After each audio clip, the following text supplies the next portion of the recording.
Hello students, जैसा कि हम लोग बीपीटी का लास्ट पार्ट कर रहे हैं, प्यूरिफिकेशन, है ना। We are doing methods of purification of organic compounds.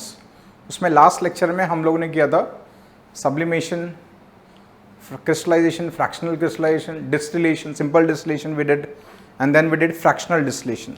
मैंने आपको लास्ट टाइम बोला था डिस्टिलेशन में 5 वैरायटी होता है, simple distillation, then we have fractional distillation, फिर थर्ड वाला होता है fractional distillation using fractionating column, fourth होता है वैक्यूम डिस्टिलेशन और फिफ्थ वाला होता है steam distillation.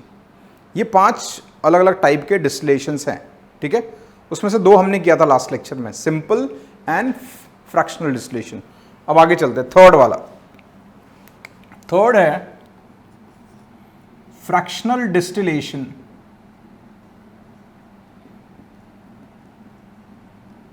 Using distillating fractionating column, using fractionating columns, ठीक है। Fractional distillation using fractionating columns. अब देखो, फ्रैक्शनल डिस्टिलेशन कब यूज होता है, हमने लास्ट टाइम ही देखा था। It is use for separation of 2 liquids which are miscible, एक दूसरे में मिक्स होते हैं और their boiling points are different. और फ्रैक्शनल डिस्टिलेशन कब यूज होता है, जब difference in boiling point of 2 liquid is more than 30 degree Celsius और 30 Kelvin. 30 degree Celsius and 30 Kelvin एक ही बात है, बिकॉज डिफरेंस में सेम ही रहेगा, 273 ही करेंगे। देखो, अब ये वाला जो है fractional distillation using fractionating column कब यूज होता है, when difference of boiling point between 2 liquid is more than 30 degree Celsius और 30 केल्विन। बिकॉज डिफरेंस तो सेम ही रहेगा ना, 2 लिक्विड है जैसे A और B, ये दोनों का बॉइलिंग पॉइंट अगर डिग्री सेल्सियस है तो यहाँ पे भी 273 करेंगे और यहाँ पे भी इसका बॉइलिंग पॉइंट समझो Y डिग्री सेल्सियस, इसमें भी 273 करेंगे। तो ये तो कॉमन ही हुआ ना, चाहे उसको डिग्री सेल्सियस बोलूँ चाहे केल्विन, एक ही बात है, ठीक है। So this fractional distillation using fractionating column कभी यूज करते हैं, ये पहला क्वेश्चन है। दोनों लिक्विड क्या होना चाहिए, एक दूसरे में मिसेबल होता है, वो कंडीशन तो सेम ही है, बट मेन कंडीशन दोनों का बॉइलिंग पॉइंट में डिफरेंस कितना होना चाहिए, 30 डिग्री सेल्सियस और 30 केल्विन का, तो हम यूज करते हैं fractional distillation using fractionating column, ठीक है। अब जरा देखो, ये फ्रैक्शनेटिंग कॉलम, ये इसका डायग्राम कैसा होता है, देखो यहां पे क्या रहता है, distillation flask, similar to fractional distillation जैसे, खाली थोड़ा सा चेंज किया यहां पे, डिस्टिलेशन फ्लास्क और राउंड बॉटम फ्लास्क। फिर इसके ऊपर क्या लगा है, फ्रैक्शनेटिंग कॉलम। देखो ऐसे ऐसे लग रहा है मटके के ऊपर मटका रखा हुआ है, ये राउंड बॉटम फ्लास्क, इसके ऊपर फिर ये पूरा फ्रैक्शनेटिंग कॉलम है। सिंपल डिस्टिलेशन, सिंपल और फ्रैक्शनल डिस्टिलेशन में क्या करते हैं, ये जो राउंड बॉटम फ्लास्क है इसके नेक को कंडेंसर कनेक्ट करते हैं। देखो ये कंडेंसर है, लिबिक्स कंडेंसर, ठीक है, नीचे कंटेनर है। नॉर्मल फ्रैक्शनल डिस्टिलेशन में ये जो राउंड बॉटम फ्लास्क है इसके नेक को ये कंडेंसर कनेक्ट करते हैं। बट यहां पे क्या किया, राउंड बॉटम फ्लास्क, इसमें क्या लेते हैं, लिक्विड जिसका बॉइलिंग पॉइंट जिसको हमको सेपरेट करना है, यहां पे हमने वो लिक्विड लिया, उसके ऊपर क्या लगा, ऐसे फ्रैक्शनेटिंग कॉलम। फिर ये फ्रैक्शनेटिंग कॉलम के नेक को क्या अटैच किया, कंडेंसर, ठीक है। अब जरा एग्जांपल समझो, मैंने क्या बोला, this method fractional distillation using fractionating column कब यूज करते हैं, when difference of boiling point between 2 liquid is 30 degree Celsius. For example, मेरे पास है क्लोरोफॉर्म CHCl3, इसका बॉइलिंग पॉइंट होता है 61 डिग्री सेल्सियस। मेरे पास है बेंजीन, इसका बॉइलिंग पॉइंट है 80 डिग्री सेल्सियस। डिफरेंस कितने का हो गया बोलो, 19 डिग्री सेल्सियस का, ठीक है। और चाहिए तो और बहुत सारे एग्जांपल है। एसीटोन कितना है, 56 डिग्री सेल्सियस। बेंजीन ये होता है 80 डिग्री सेल्सियस। डिफरेंस कितने का होगा, 24 डिग्री सेल्सियस का, ठीक है। 80 माइनस 56, 24 डिग्री सेल्सियस। ये 80 माइनस 61 कितना हो गया, 19 degree Celsius. Higher minus lower करेंगे, ये दोनों लिक्विड, क्लोरोफॉर्म बेंजीन दोनों ऑर्गेनिक कंपाउंड्स हैं, दोनों लिक्विड होते हैं, तो एक दूसरे में मिसेबल तो होंगे ही। पहला कंडीशन देखो, लिक्विड एक दूसरे में मिसेबल होना चाहिए और difference of boiling point 30 degree से कम है। तो ये राउंड बॉटम फ्लास्क के ऊपर ऐसा फ्रैक्शनेटिंग कॉलम लगाते हैं। मैं बताता हूँ क्यों लगाते हैं, उसका रीज़न देखो, अभी थोड़ी देर में बताऊंगा। फ्रैक्शनेटिंग कॉलम अलग अलग डिज़ाइंस के होते हैं। फ्रैक्शनेटिंग कॉलम ना अलग अलग डिज़ाइंस के होते हैं। देखो जैसे अभी यहाँ पे अलग अलग डिज़ाइन के फ्रैक्शनेटिंग कॉलम देखो, ये एक टाइप का है, ये दूसरा टाइप का है, ये अलग टाइप का है, ये अलग टाइप का है। इसका जो बॉटम पोर्शन है ये किसके अंदर डालते हैं, राउंड बॉटम फ्लास्क में, ये वाला राउंड बॉटम फ्लास्क में डालते हैं। और ये जो देख रहे हो ना, यहाँ से क्या कनेक्ट करेंगे, कंडेंसर, यहाँ से क्या कनेक्ट करेंगे, कंडेंसर, यहाँ से क्या कनेक्ट करेंगे, कंडेंसर, यहाँ से क्या कनेक्ट करेंगे, कंडेंसर। समझ में आ रहा है? ठीक है। तो अब मैं रीजन पे आता हूँ, why we use this fractionating column. ये राउंड बॉटम फ्लास्क से डायरेक्ट क्यों नहीं कनेक्ट किया कंडेंसर, इतना ऊपर ले जाके हम लोग कंडेंसर क्यों कनेक्ट करते हैं? देखो अभी समझते हैं। सपोज ये राउंड बॉटम फ्लास्क में मैंने लिया एसीटोन और बेंजीन का मिक्सचर, ठीक है। दोनों में डिफरेंस ऑफ बॉइलिंग पॉइंट कितना है, 24 डिग्री सेल्सियस, 30 डिग्री सेल्सियस से कम है, ठीक है। अब दोनों में लोअर बॉइलिंग पॉइंट किसका है, एसीटोन, एसीटोन है 56 डिग्री सेल्सियस। तो जैसे तुम हीट करोगे, जैसे टेम्परेचर 56 डिग्री सेल्सियस पहुंचा 54 55 तक, तो एसीटोन के vapour they will start rising up. Distillation का कॉन्सेप्ट वही रहता है, इवापोरेशन एंड कंडेंसेशन। तो एसीटोन का वेपर पहले ऊपर जाएगा 56 डिग्री सेल्सियस तक, एसीटोन का वेपर इधर से पास होके कंडेंसर में जाके नीचे कलेक्ट होगा। बट जैसे जैसे एसीटोन जा रहा है तो बेंजीन का थोड़ा बहुत वेपर भी एसीटोन के पीछे आएगा। ऑफ कोर्स बेंजीन का बॉइलिंग पॉइंट 100 डिग्री सेल्सियस है, पूरा बेंजीन का वेपर नहीं कन्वर्ट होगा, but some of the mixture की वजह से some of the benzene molecule भी वेपराइज हो सकता है। तो क्या होगा, 56 डिग्री सेल्सियस तक एसीटोन को सफिशिएंट एनर्जी मिली है, तो एसीटोन वेपर में कन्वर्ट हुआ, ये कंडेंसर में से पास होकर बाहर आ जाएगा। उसके पीछे सम वेपर्स ऑफ बेंजीन भी आएगा।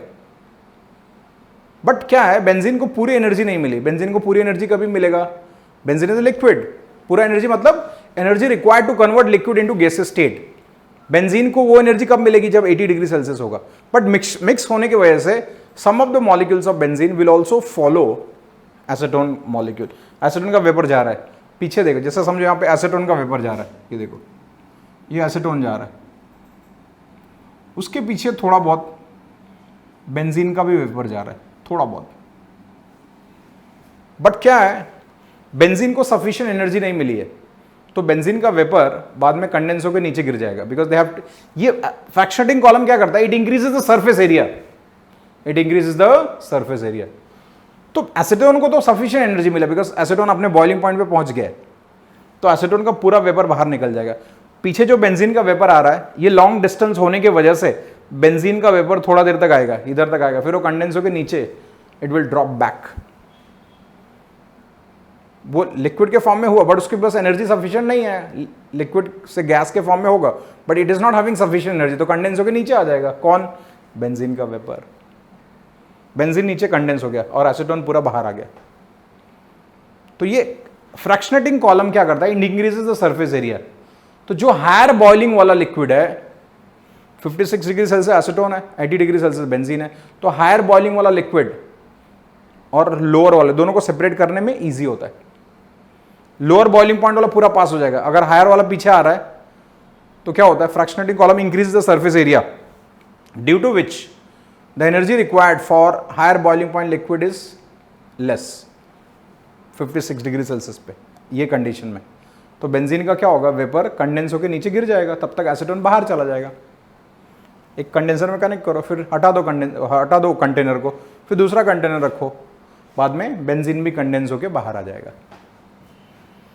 ये भी फ्रैक्शनल डिस्टिलेशन जैसा ही है, खाली यहाँ पे ये जो कॉलम लगाया ना हम लोग अलग अलग डिजाइन के, ये जैसे यहाँ पे मैं देखो ये राउंड बॉटम फ्लास्क के ऊपर ये ऐसा रखा है, ये मटके जैसा दिख रहा है अपने को, ये फ्रैक्शनेटिंग कॉलम, ये क्या करता है, it increase the surface area. तो उससे क्या होता है, जो हायर बॉइलिंग वाला लिक्विड है वो कंडेंस होकर नीचे गिर जाता है, तो दोनों को सेपरेट करना इजी हो जाता है। नहीं तो क्या होगा मालूम है, अगर तुम डायरेक्ट यहां से कनेक्ट कर दोगे कंडेंसर को राउंड बॉटम फ्लास्क के नेक से, तो ये दोनों मिक्स हो जाएंगे, फिर मतलब एसीटोन के साथ में थोड़ा बहुत बेंजीन आएगा ही आएगा। इसमें बेंजीन को प्रॉब्लम नहीं होगा, एसीटोन को प्रॉब्लम होगा। एसीटोन 100% प्योर नहीं मिलेगा। देखो जब इंडस्ट्री में हम कोई केमिकल बनाते हैं तो मार्केट में वो प्योर जाना चाहिए, इम्प्योर थोड़ी जाना चाहिए। तो एसीटोन जो बाहर जाएगा उसके साथ में थोड़ा बहुत बेंजीन भी मिक्स हो जाएगा, इसलिए एसीटोन की प्यूरिटी अफेक्ट होगी। लोअर बॉइलिंग वाले का प्यूरिटी अफेक्ट होती है, बट जब फ्रैक्शनेटिंग कॉलम लगा दिया तो दोनों ही प्योर फॉर्म में बाहर आ जाते हैं। इसलिए अलग अलग डिजाइन के फ्रैक्शनेटिंग कॉलम्स हैं। जैसे देखो ये अलग अलग, यहाँ पे कर्व है, देखो ये इसमें बहुत सारा कर्व है अंदर अंदर।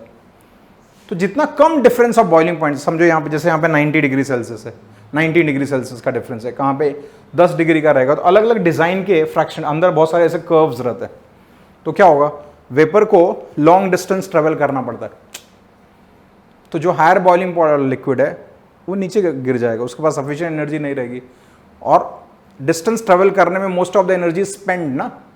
तो हायर बॉइलिंग पॉइंट वाला लिक्विड क्या होगा, वो कंडेंस होकर नीचे गिर जाएगा, तब तक लोअर बॉइलिंग वाला लिक्विड बाहर निकल जाएगा।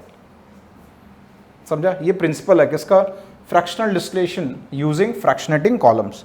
तो बट फ्रैक्शनेटिंग कॉलम तभी यूज करते हैं when difference of boiling point of two liquid is less than 30 degree Celsius और 30 केल्विन। हाँ, अगर 30 डिग्री सेल्सियस से ज्यादा है तो सिंपल फ्रैक्शनल डिस्टिलेशन यूज करो ना। तो ये फ्रैक्शनेटिंग कॉलम लगाने की जरूरत नहीं, डायरेक्ट राउंड बॉटम फ्लास्क के नेक से कंडेंसर कनेक्ट कर दो। ठीक है, राउंड बॉटम फ्लास्क के ऊपर फ्रैक्शनेटिंग कॉलम लगाने की जरूरत तभी पड़ती है जब दो लिक्विड मिक्सिबल हो और दोनों के बीच में difference of boiling point is less than 30 degree Celsius और 30 केल्विन। समझ में आ गया। बाकी प्रिंसिपल तो वही है जो फ्रैक्शनल डिस्टिलेशन का प्रिंसिपल है।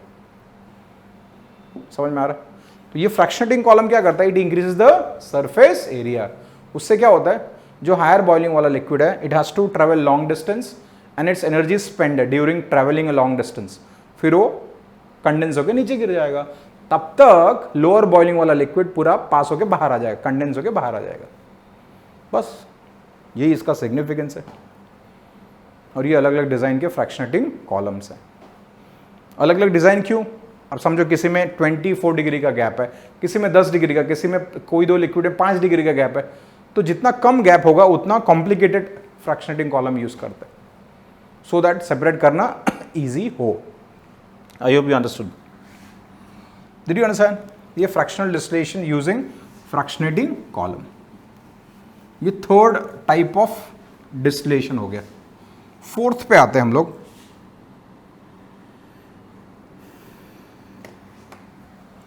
नेक्स्ट टाइप का डिस्टिलेशन पे आते हैं हम लोग, डिस्टिलेशन अंडर रिड्यूस्ड प्रेशर। ये जरा समझो, distillation under reduced pressure, fourth type. Distillation under reduced pressure, और इसका दूसरा नाम है वैक्यूम डिस्टिलेशन। Vacuum distillation.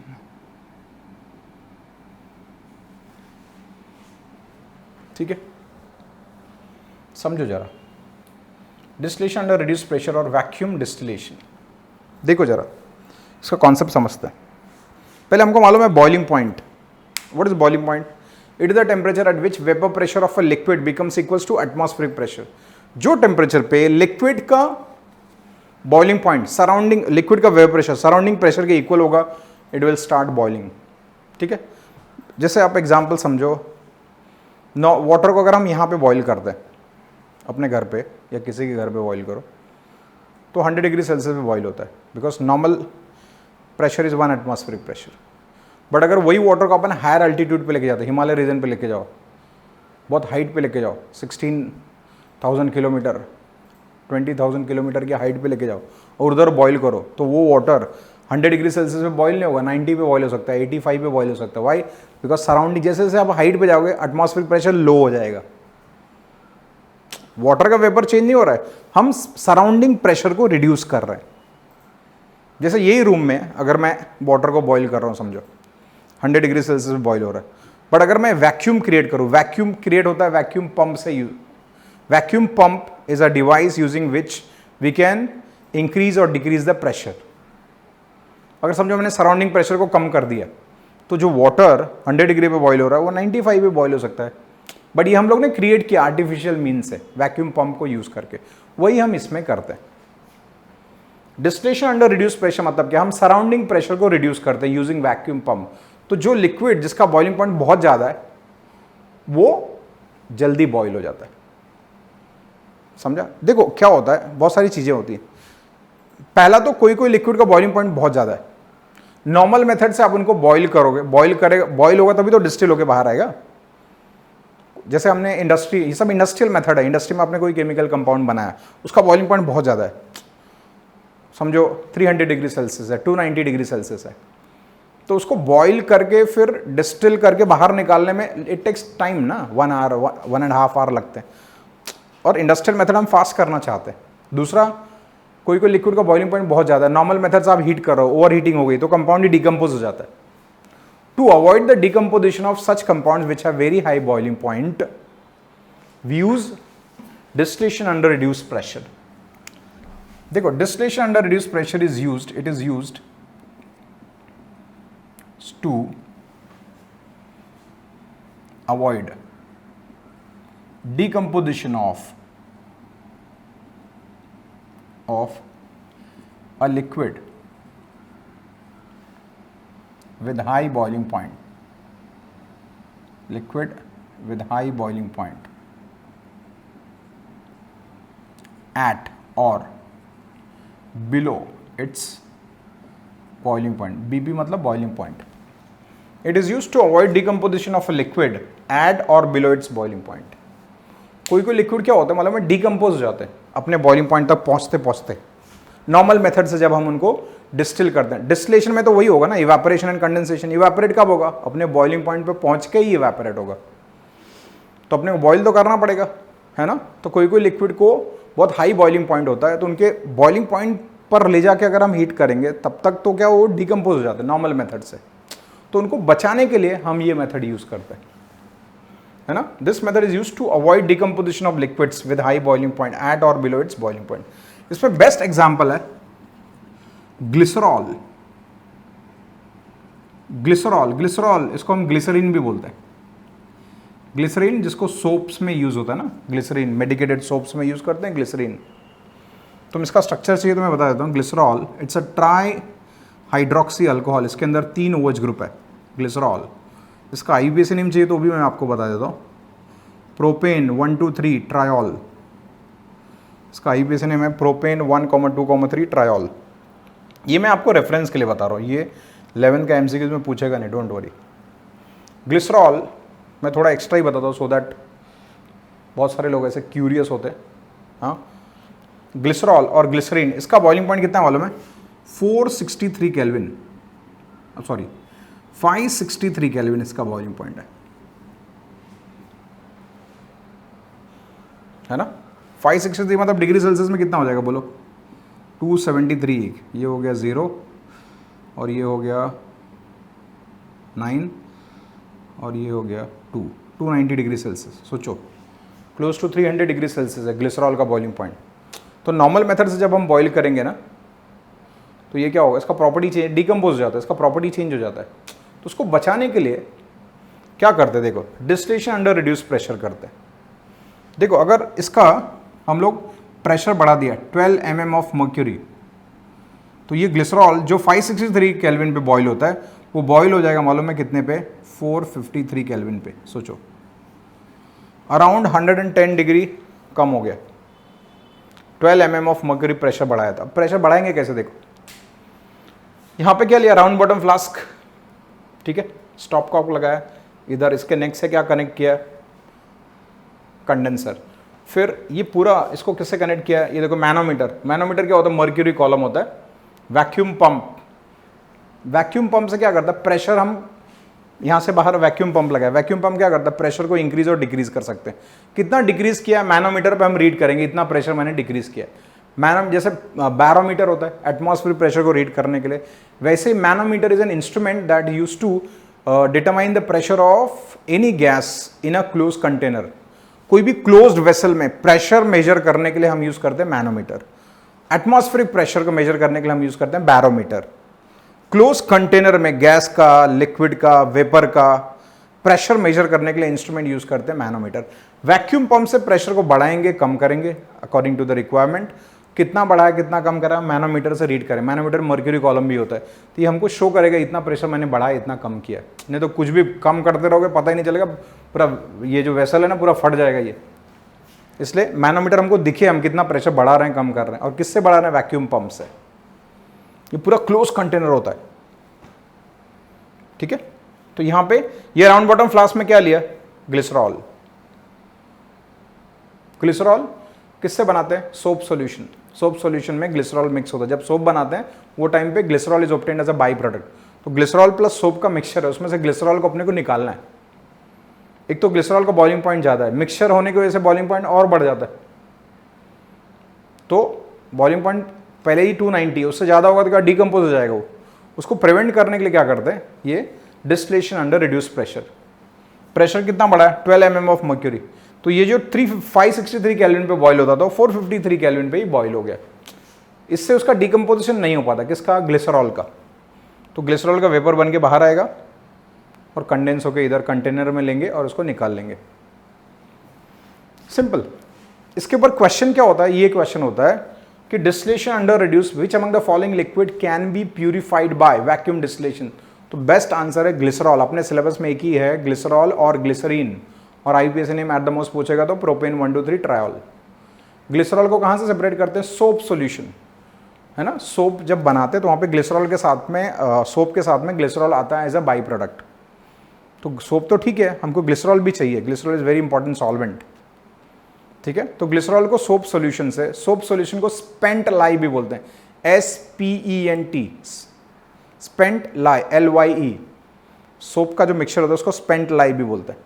उसमें से ग्लिसरॉल को सेपरेट करने के लिए वैक्यूम डिस्टिलेशन और distillation under reduce pressure use करते हैं। इससे क्या होता है? इससे जो ग्लिसरॉल का डिकम्पोजिशन होने वाला था उसके हायर बॉइलिंग पॉइंट पे वो नहीं हो पाता, उसके पहले ही वो बॉयल हो जाता है। प्रेशर हम लोग ने बढ़ाया 12 mm ऑफ मर्क्यूरी, तो 453 केल्विन पे बॉयल हो जाएगा। और प्रेशर बढ़ा तो इससे पहले भी बॉयल हो सकता है। अभी इतना भी प्रेशर नहीं बढ़ाएंगे कि ये वेसल के ऊपर प्रेशर आएगा, फिर बाद में अपने मार्क्स में भी प्रेशर आएगा, ऐसा नहीं करेंगे। समझ में आ गया? Did you understand? ठीक है। तो यहां पे हम क्या करते हैं? वैक्यूम पंप का हेल्प लेके सराउंडिंग प्रेशर को कम कर देते हैं। तो जिसको बॉयल होने में अपने को ज्यादा टेम्परेचर लग रहा था वो कम टेम्परेचर बॉयल हो जाता है। समझ में आ गया? सराउंडिंग प्रेशर को कम करते हैं by increasing the vacuum pump का यूज करके हम लोग सराउंडिंग प्रेशर को कम करते हैं, बढ़ाते हैं, so that the liquid whose boiling point is higher that can be boiled at lower temperature. Simple getting? Distillation under reduced pressure, example glycerol, इसके लिए यूज करते हैं। नेक्स्ट पे आते हैं। बाकी सब मेथड वही रहेगा इसमें। इसको यहां पे सोप सॉल्यूशन लो, कंटेनिंग ग्लिसरॉल, हीट करो, ग्लिसरॉल बाहर हो गया, कंडेंस होगा, कंडेंस होकर बाहर आ जाएगा। इवेपोरेशन कंडेंसेशन वही हो रहा है, खाली यहां पे प्रेशर बढ़ाया हम लोग ने, रिड्यूस प्रेशर। मतलब जैसे सराउंडिंग प्रेशर है 760 mm, हमने प्रेशर कम कर दिया 12 mm। सराउंडिंग प्रेशर कितना? 1 एटमॉस्फेयर, दैट इज 760 mm। यहां पे मैंने क्या किया? 12 mm ऑफ मर्क्यूरी, प्रेशर को रिड्यूस किया। तो उसको जो बॉयल होने में ज़्यादा टेम्परेचर लगता था, कम टेम्परेचर पे बॉयल हो जाएगा। Because it is the temperature at which vapour pressure of a liquid becomes equals to atmospheric pressure. Atmospheric pressure कम किया तो कम टेम्परेचर पे बॉयल हो जाएगा सेम लिक्विड। वही इसका प्रिंसिपल है। Fifth method of distillation,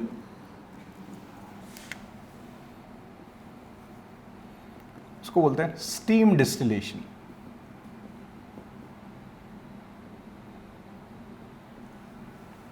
steam distillation देखो भी जरा, स्टीम डिस्टिलेशन। अब स्टीम मतलब क्या? Hot water, hot water.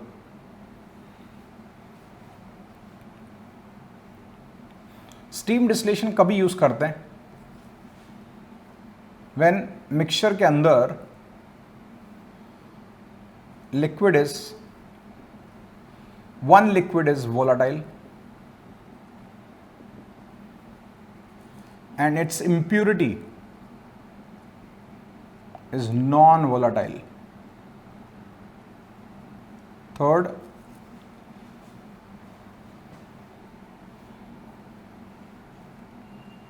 Liquid में डिकम्पोज और लिक्विड इज स्टीम वोलाटाइल। इतना वोलाटाइल है कि थोड़ा सा स्टीम के द्वारा भी इसको हीट किया, स्टीम से भी उसको हीट किया ना तो वो इवेपोरेट हो जाता है। Liquid is steam volatile, liquid is volatile and impurity is non volatile. मैं ये सब का मीनिंग बताता हूँ आपको, ये कभी यूज करते हैं। देखो ये यूज करते हैं, बेस्ट एग्जांपल जो इंडस्ट्री में आजकल यूज कर रहे हैं, एनिलीन। एनिलीन सबको पता है, बेंजीन रिंग में NH2 ग्रुप अटैच किया, ये देखो किधर भी 6 कार्बन में से कोई भी एक कार्बन पे, ये एनिलीन है। इसका बॉइलिंग पॉइंट होता है 453 केल्विन, बट स्टीम डिस्टिलेशन इसको बॉइलिंग पॉइंट बॉइल किया तो इसका बॉइलिंग पॉइंट बिकम्स कितना हो जाएगा मालूम है? 371 केल्विन। बॉइलिंग पॉइंट कितना हो जाएगा? 371 केल्विन हो जाता है जब हम स्टीम डिस्टिलेशन से करते हैं। अब आ जाओ देखते हैं स्टीम डिस्टिलेशन क्या है, फिर मैं हर एक पॉइंट का मीनिंग आपको बताता हूँ। देखो डायग्राम को अच्छे से देखो, ये डायग्राम के ऊपर पूरा एक्सप्लेनेशन है। यहाँ पे दो ऐसे मटके दिख रहे हैं, मटके मतलब राउंड बॉटम फ्लास्क। ऐसा नहीं बोलो, ये राउंड बॉटम फ्लास्क में क्या है? वाटर। इधर राउंड बॉटम फ्लास्क में क्या है? Compound to be distilled. समझो यहाँ पे मैंने लिया एनिलीन, ठीक है, यहाँ पे लिया मैंने वाटर।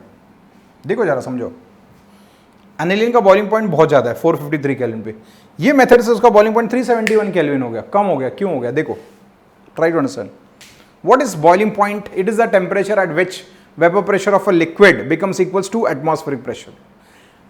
देखो डिस्टिलेशन अंडर रिड्यूस प्रेशर में हम क्या करते हैं? सराउंडिंग प्रेशर को कम करते हैं, रिड्यूस कर देते हैं, तो उसका बॉइलिंग जिसको बॉयल होने में ज्यादा टेम्परेचर लगता था, कम टेम्परेचर पे बॉयल हो गया। दूसरा, हम लिक्विड का बॉइलिंग पॉइंट बढ़ा देते हैं, सराउंडिंग प्रेशर को कम नहीं करते हैं। स्टीम डिस्टिलेशन में क्या करते हैं मालूम है? सराउंडिंग प्रेशर जो है वही है, यहां पे थोड़ी हम लोग ने वैक्यूम पंप अटैच किया, सराउंडिंग प्रेशर जो है वही है। हम जो लिक्विड है हमारा उसका वेपर प्रेशर बढ़ाते हैं। कैसे बढ़ाते हैं? देखो जैसे एनिलीन है, एनिलीन एक लिक्विड है और उसके साथ वाटर वेपर, स्टीम मतलब water vapour, water vapour mix किया, इसका टोटल वेपर प्रेशर क्या होगा मालूम है? समझो ये P1 है, इसका वेपर प्रेशर, P1 मतलब vapour pressure of aniline, P2 मतलब वेपर प्रेशर ऑफ वाटर। अब देखो मिक्सचर में एनिलीन का वेपर प्लस इसका वेपर, दोनों वेपर मिलके क्या है मालूम है? वेपर प्रेशर बढ़ गया, मिक्सचर का वेपर प्रेशर बढ़ गया। जब मिक्सचर का वेपर प्रेशर बढ़ गया तो क्या होगा? उसको बॉयल होने में जो ज्यादा टेम्परेचर लगता था, कम टेम्परेचर बॉयल होगा। Y? Vapor boiling point is the temperature at which vapor pressure of a liquid becomes equals to atmospheric pressure. Atmospheric pressure समझो यहाँ पे है, लिक्विड का वेपर प्रेशर पहले इधर था, अब इसमें मैंने वाटर के साथ मिक्स किया इसको, तो इसका वेपर प्रेशर सडनली बढ़ जाएगा। तो क्या होगा? ये नीचे नहीं आ रहा है, सराउंडिंग प्रेशर नीचे नहीं आ रहा, सराउंडिंग प्रेशर अपनी जगह पे, टोटल मिक्सचर का वेपर प्रेशर बढ़ गया तो जल्दी बॉयल हो जाएगा। जब तक एटमॉस्फेरिक प्रेशर के इक्वल लिक्विड का वेपर प्रेशर नहीं जाएगा वो बॉयल नहीं होगा, जब तक बॉयल नहीं होगा वो वेपर में कन्वर्ट नहीं होगा, फिर कंडेंस नहीं होगा, फिर वो बाहर नहीं आएगा। There are two methods to boil liquid earlier, या तो सराउंडिंग प्रेशर को हम कम करें, जैसा कि डिस्टिलेशन अंडर रिड्यूस प्रेशर में हम करते हैं। स्टीम डिस्टिलेशन में हम सराउंडिंग प्रेशर को कम नहीं करते, लिक्विड का वेपर प्रेशर बढ़ा देते हैं बाय मिक्सिंग विथ वाटर। खाली यहां पे कंडीशन क्या मालूम है? स्टीम डिस्टिलेशन कब यूज करते हैं? दैट लिक्विड एंड वाटर का जो मिक्सचर है वो क्या होना चाहिए? इमिसिबल,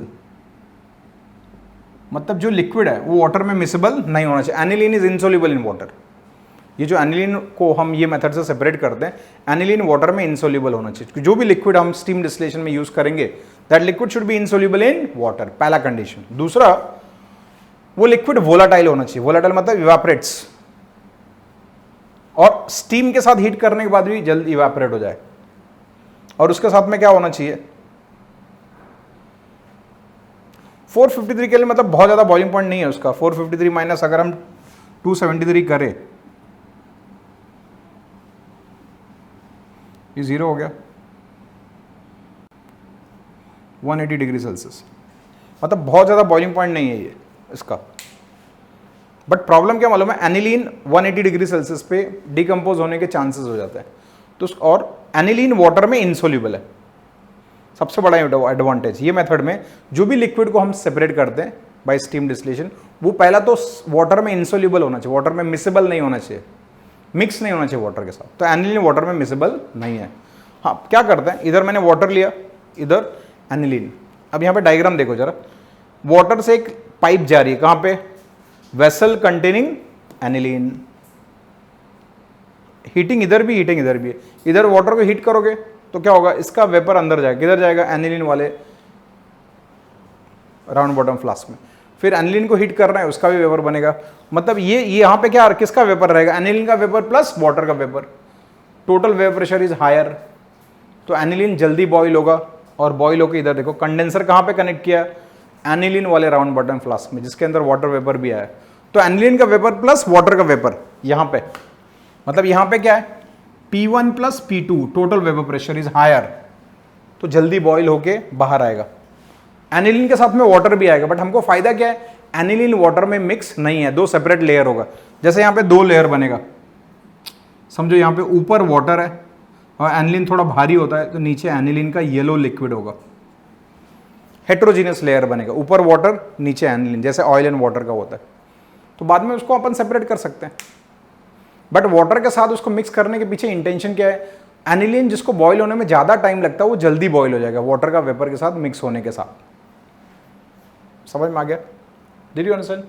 स्टीम डिस्टिलेशन किसके लिए यूज़ किया हम लोग ने, एनिलीन। और भी लिक्विड्स है, मैं बताऊंगा, बट जो सबसे इंपॉर्टेंट एग्जाम्पल्स है, for which among the following compound steam distillation use, तो आंसर इज एनिलीन। रीजन, पहला तो aniline is immiscible with water, aniline water में सोल्यूबल नहीं है। दूसरा, एनिलीन इज स्टीम डिस्टिल, मतलब स्टीम के साथ हीट किया तो डिस्टिल होकर बाहर आ जाता है। Did you understand? गेटिंग? और एग्जाम्पल बताता हूं मैं। दूसरा, उसके साथ इंप्योरिटी कैसे होनी चाहिए, नॉन वोलाटाइल। देखो, स्टीम डिस्टिलेशन पे बहुत ही कॉमन एग्जाम्पल जो यूज होता है वो क्या होता है, मैं बताता हूं। एक है ऑर्थोनाइट्रोफिनॉल एंड पैरानाइट्रोफिनॉल। इसका स्ट्रक्चर मैं आपको बताऊं।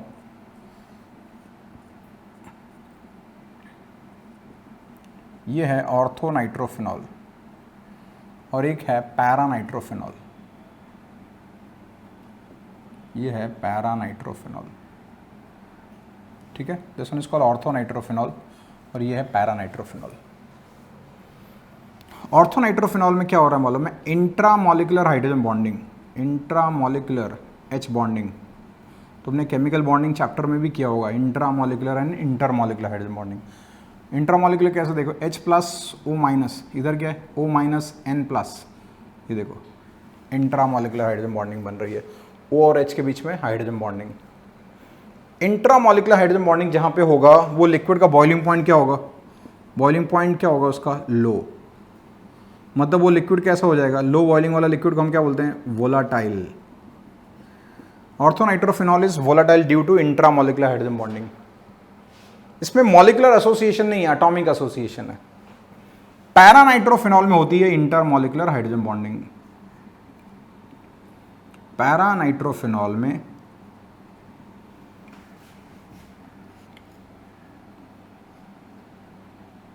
पैरानाइट्रोफिनॉल, मैं इसको ऐसे भी लिख सकता हूँ, बेंजीन को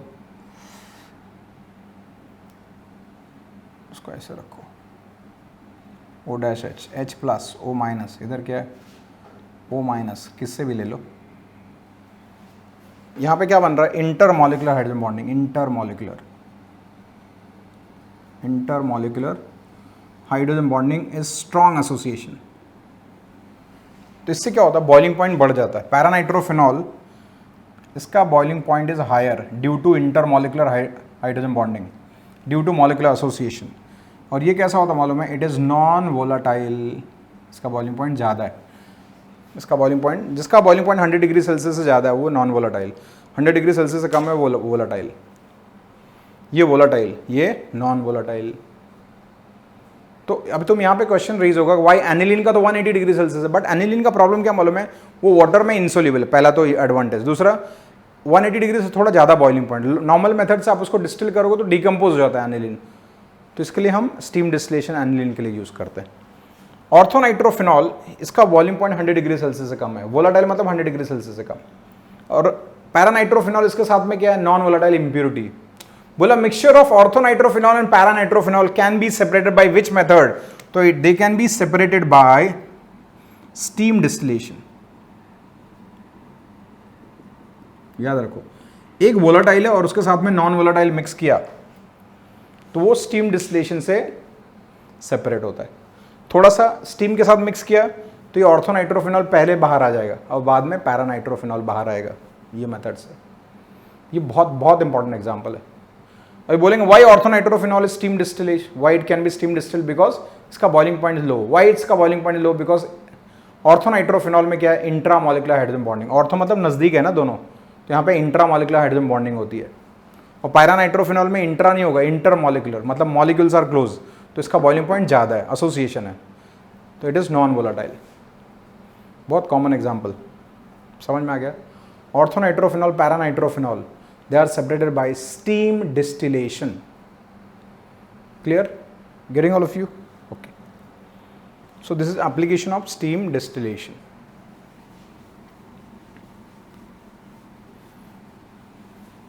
इसको कॉन्सेप्ट समझ में आपको। स्टीम डिस्टिलेशन में क्या करते हैं मालूम है, लिक्विड को स्टीम वाटर वेपर के साथ मिक्स करके टोटल वेपर प्रेशर बढ़ा देते हैं, तो लिक्विड जिसको बॉयल होने में ज़्यादा टेम्परेचर लगता है, कम टेम्परेचर पे जल्दी बॉयल होकर बाहर आ जाता है।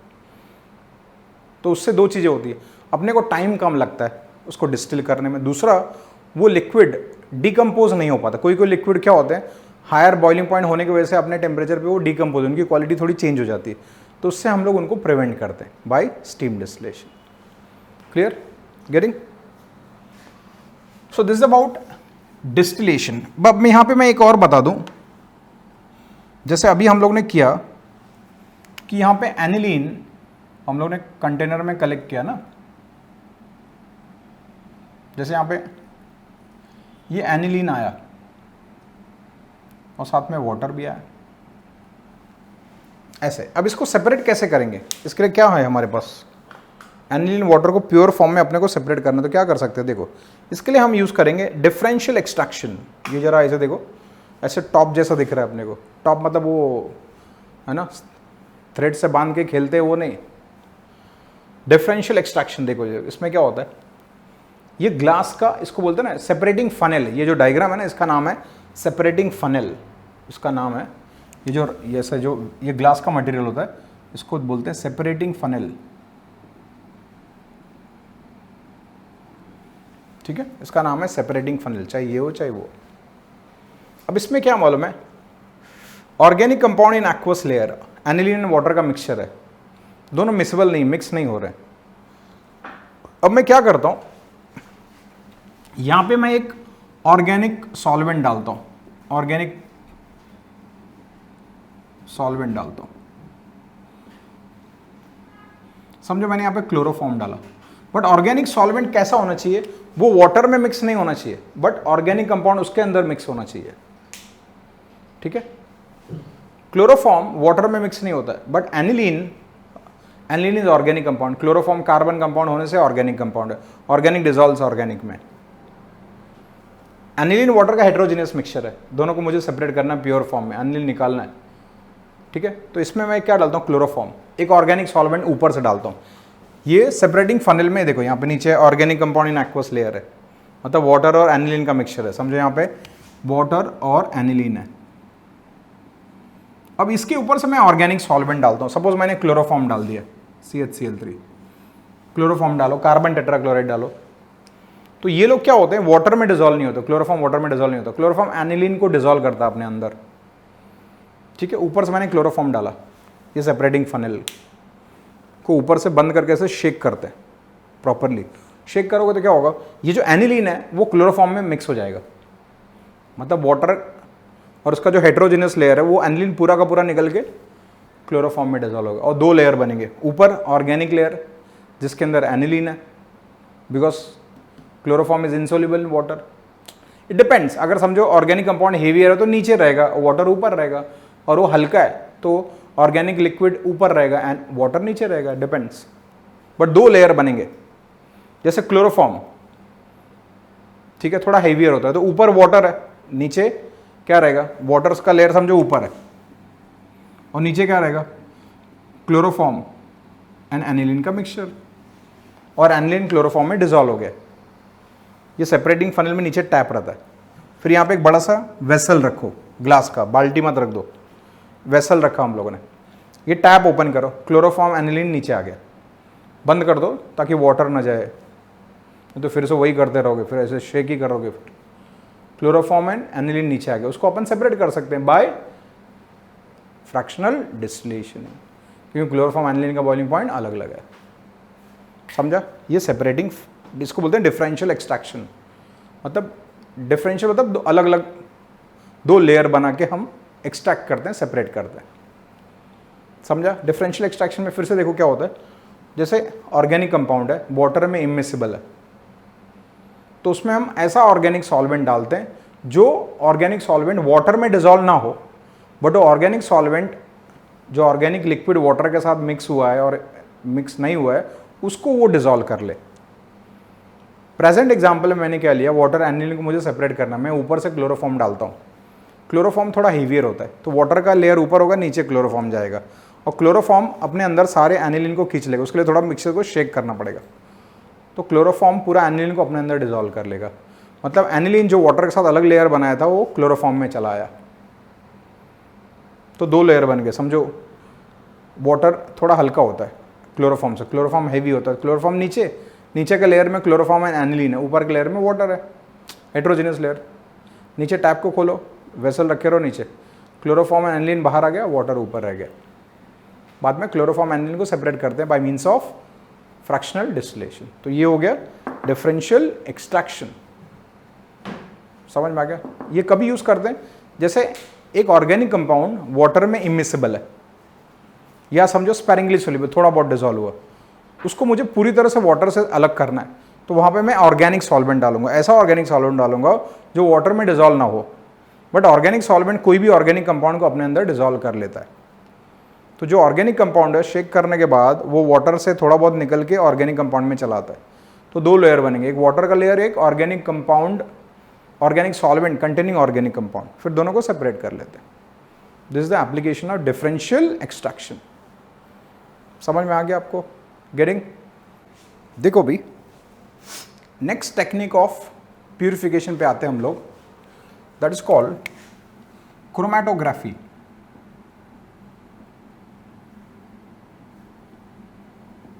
क्रोमैटोग्राफी, क्रोमा मतलब होता है colour.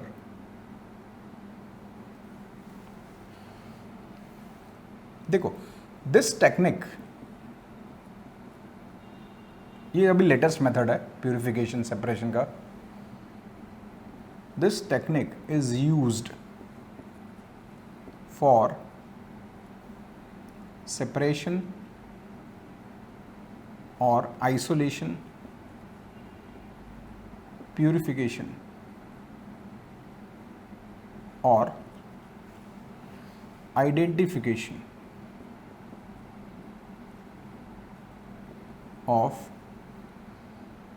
components or compounds in a mixture.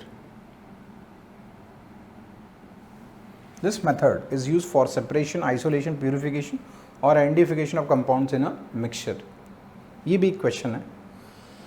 देखो क्रोमैटोग्राफी 2 टाइप की होती है। क्रोमैटोग्राफी की अगर हम टाइप्स की बात करें, देयर आर 2 टाइप्स। एक होता है adsorption chromatography, adsorption,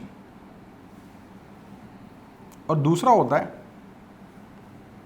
partition chromatography. Partition, एक एड्सॉर्प्शन क्रोमैटोग्राफी और एक पार्टीशन क्रोमैटोग्राफी, एक एड्सॉर्प्शन क्रोमैटोग्राफी। ठीक है? एड्सॉर्प्शन क्रोमैटोग्राफी में भी 2 टाइप होते हैं। एक होता है कॉलम क्रोमैटोग्राफी, कॉलम क्रोमैटोग्राफी, और एक होता है thin layer chromatography, thin layer chromatography. Which is also called TLC, short में उसको बोलते हैं TLC, थिन लेयर क्रोमेटोग्राफी। ठीक है। पार्टीशन क्रोमेटोग्राफी में एग्जाम्पल होता है paper chromatography, paper chromatography. Understand, ये सब क्वेश्चन है जो मैं बता रहा हूँ। How many types of chromatography? Adsorption chromatography जिसके दो एग्जांपल्स हैं, column chromatography and thin layer chromatography. Partition chromatography जिसमें एक ही एग्जांपल होता है पेपर क्रोमेटोग्राफी। अब देखो जरा, क्रोमेटोग्राफी में दो फेस होते हैं, देयर आर टू फेसेस। एक होता है स्टेशनरी फेस, स्टेशनरी फेस, और एक होता है mobile phase, mobile phase. Stationary phase can be solid or liquid, stationary phase can be solid or liquid. Mobile phase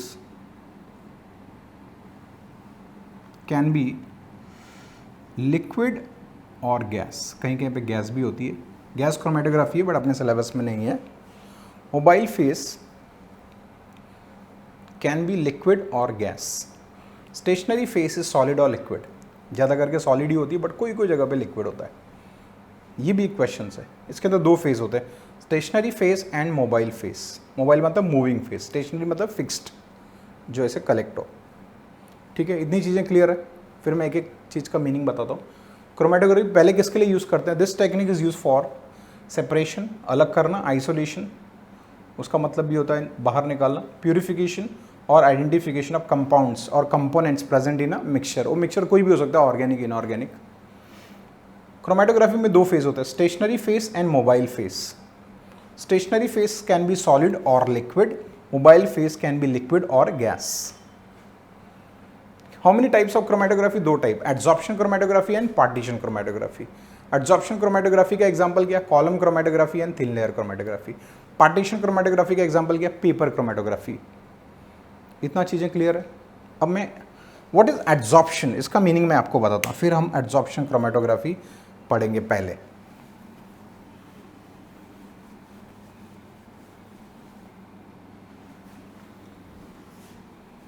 adsorption chromatography, पहले उसके पहले हम एड्सॉर्प्शन टर्म का मीनिंग समझते हैं। There is a difference between absorption and adsorption. Adsorption and absorption दोनों अलग अलग टर्म्स है, ऐसे नहीं बोलना कि यहाँ पे स्पेलिंग मिस्टेक है, नहीं। एब्सॉर्प्शन जैसे हम स्पॉन्ज है ना, स्पॉन्ज को इंक में डालो, वाटर में डालो, तो स्पॉन्ज क्या करता है? वाटर को एब्जॉर्ब करता है।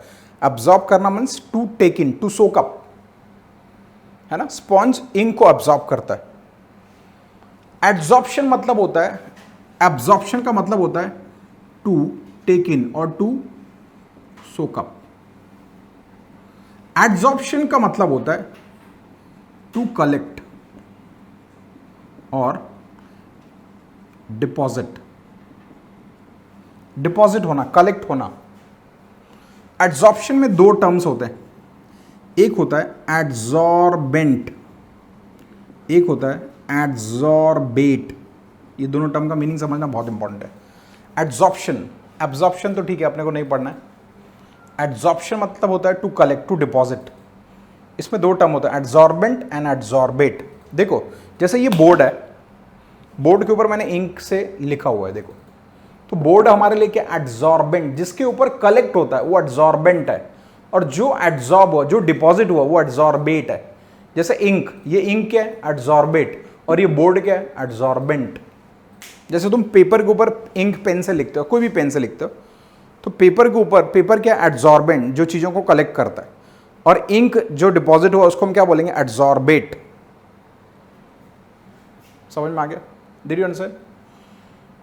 तो क्रोमेटोग्राफी में जो स्टेशनरी फेस होता है वो एड्सॉर्बेंट होता है। Did you understand? देखो अभी एड्सॉर्प्शन क्रोमेटोग्राफी का एग्जांपल है कॉलम क्रोमेटोग्राफी। एड्सॉर्प्शन क्रोमेटोग्राफी का एग्जांपल है कॉलम क्रोमेटोग्राफी।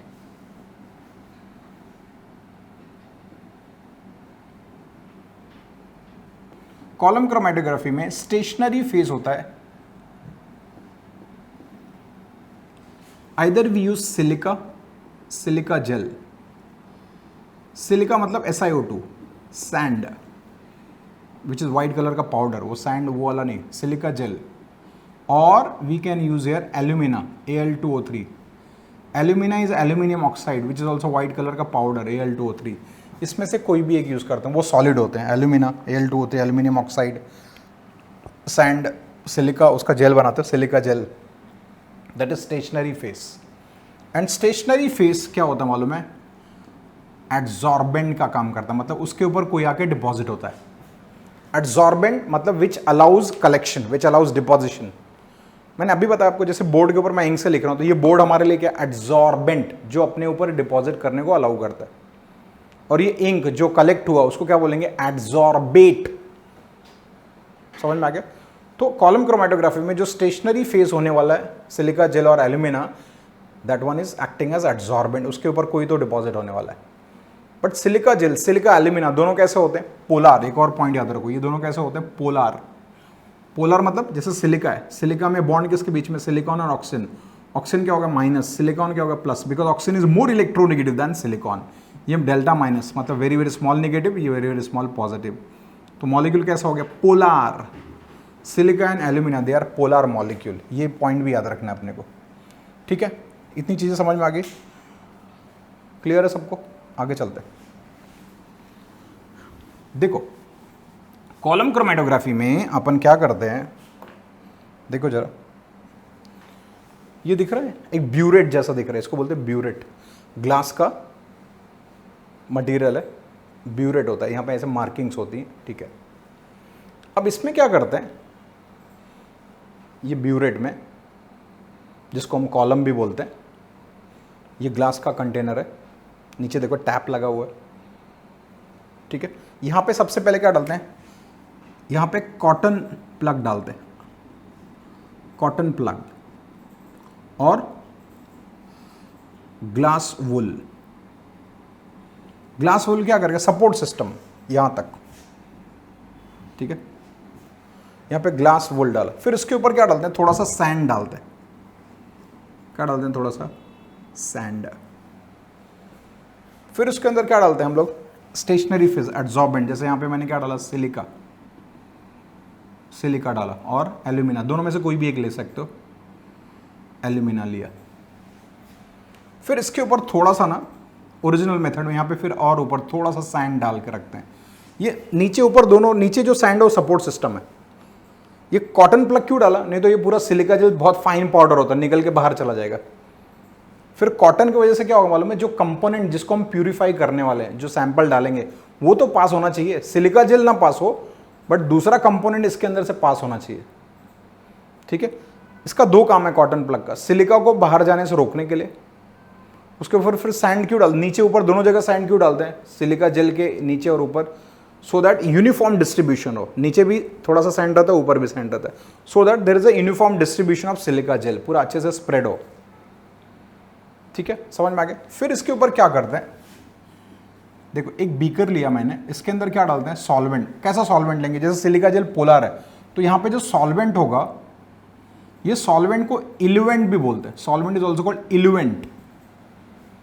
यहां पे एक सॉल्वेंट लिया, वो सॉल्वेंट कैसा होना चाहिए? नॉन पोलर और लेस पोलर. नॉन पोलर और लेस पोलर. जैसे तुमने लिया यहां पे hexane, hexane is liquid, hexane ले लो, और you can take carbon tetrachloride CCl4, और you can take here carbon disulphide. कोई तो नॉन पोलर सॉल्वेंट ले लो.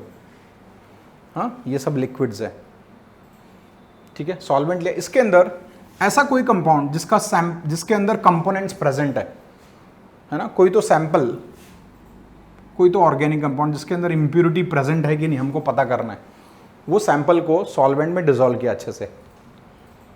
ये बीकर में लिया हमने सॉल्वेंट, उसके अंदर वो सैंपल को हम लोग ने डिसॉल्व किया, जिसके अंदर हमको पता करना है कि इंप्योरिटीज प्रेजेंट है कि नहीं, कितने इंप्योरिटीज प्रेजेंट है, 2, 3, 4. इसको मिक्स किया सॉल्वेंट में. फिर इसको पोर करते हैं ऊपर से, ये कॉलम के ऊपर, ये ब्यूरेट के ऊपर ऐसे पोर करते हैं.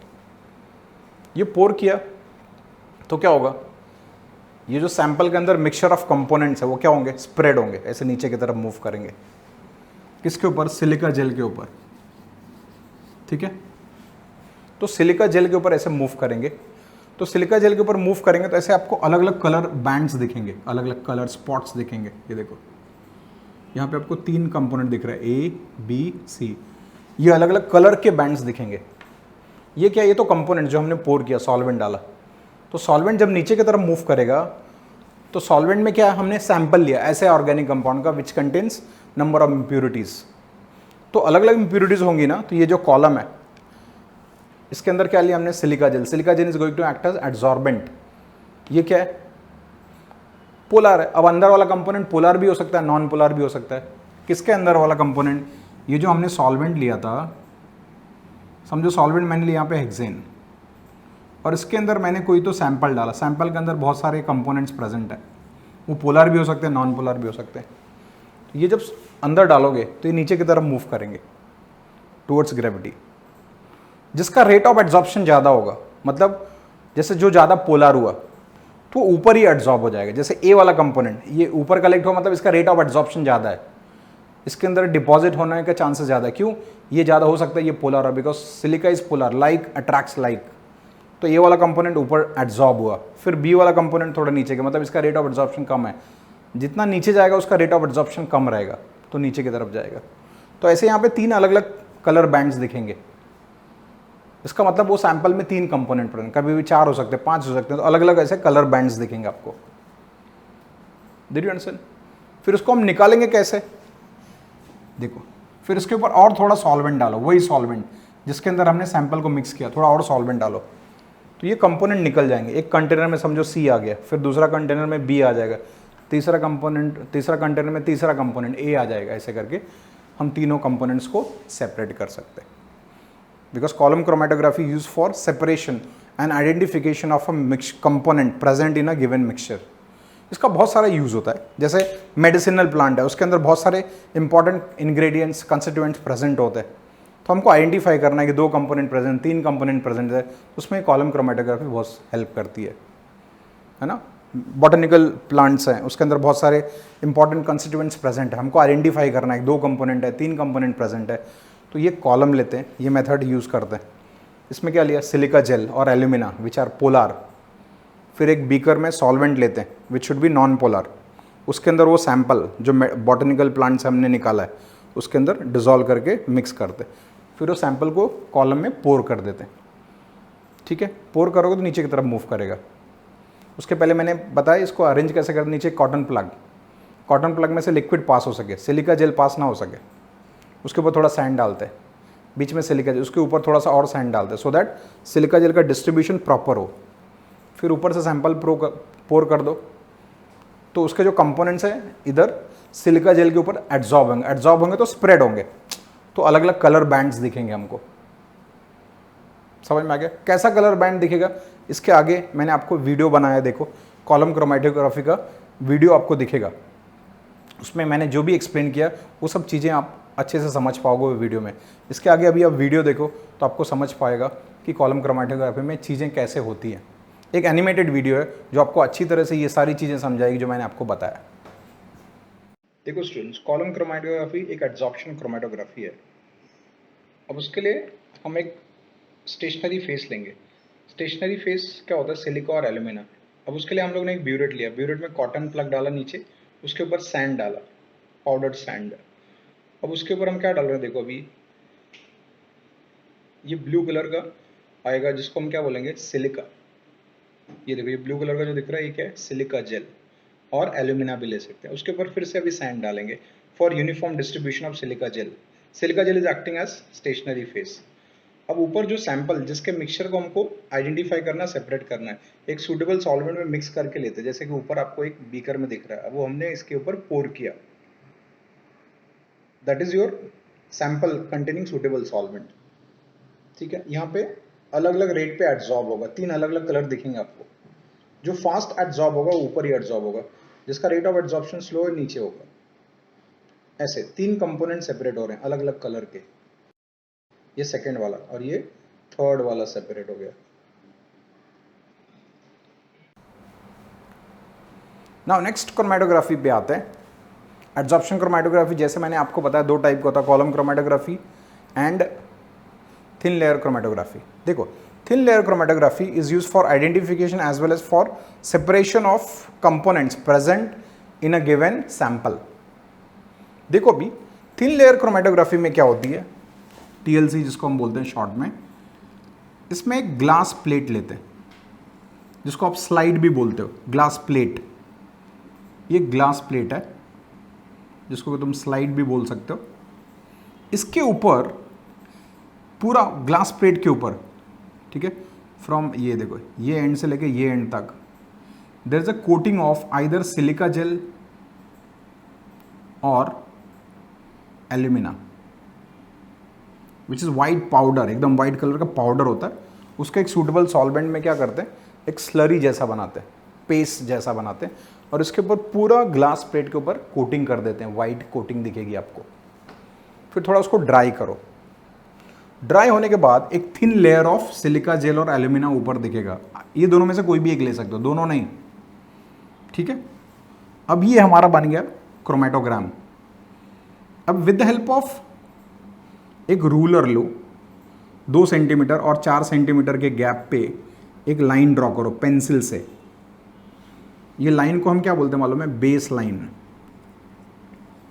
बेस लाइन और ओरिजिनल लाइन इसको बोलेंगे। पेंसिल से एक लाइन ड्रॉ किया मैंने, देखो जरा समझो।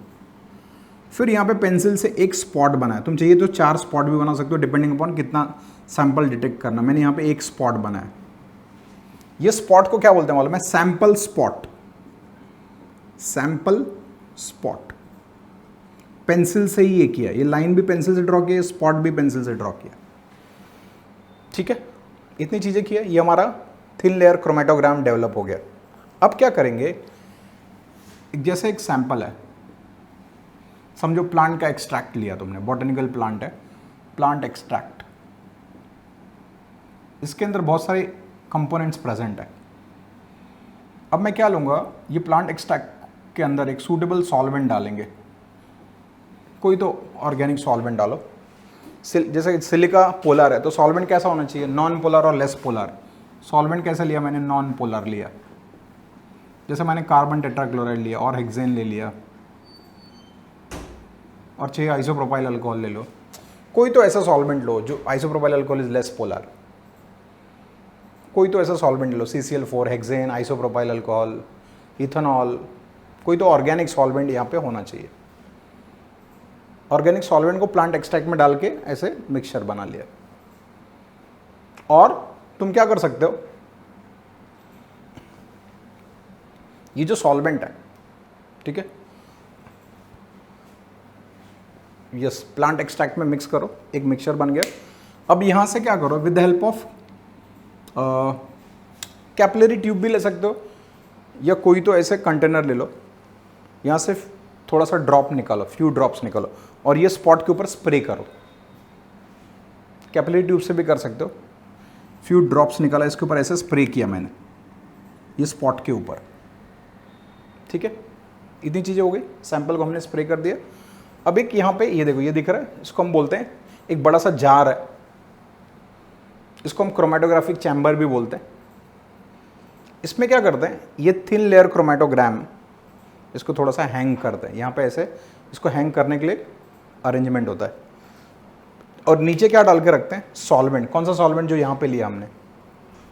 समझो मैं सॉल्वेंट यूज़ करता हूँ, कोई तो ऑर्गेनिक सॉल्वेंट मैंने यूज़ किया, समझो आइसोप्रोपाइल अल्कोहल, अल्कोहल यूज़ करो, हेक्सेन यूज़ करो, कोई भी एक यूज़ कर सकते हो। यहाँ पे सॉल्वेंट लिया, ठीक है। और यहाँ पे तो ऑलरेडी मैंने सैंपल स्पॉट के ऊपर सैंपल जिसके अंदर कंपोनेंट्स डिटेक्ट करना है स्प्रे किया हुआ है।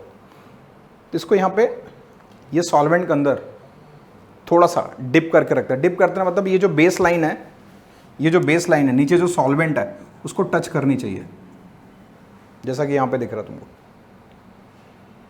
तो ये सॉल्वेंट क्या होगा, अब ऊपर की तरफ मूव करेगा, इसको बोलते हैं कैपिलरी एक्शन। ये ऊपर की तरफ मूव करेगा तो यहाँ पे जो कंपोनेंट्स होंगे वो भी मूव करेंगे। ये जो सैंपल के अंदर जो कंपोनेंट्स है वो भी इधर ऊपर मूव करेंगे। 2 कंपोनेंट हो सकते हैं, 3 कंपोनेंट हो सकते हैं, ऊपर ऐसे मूव करेंगे। सिलिका पोलर है, ये कंपोनेंट में पोलर भी हो सकता है, नॉन पोलर भी हो सकता है। लाइक एड्जॉर्ब, लाइक अगर कंपोनेंट पोलर है तो जल्दी एड्जॉर्ब होगा, नीचे की तरफ दिखेगा।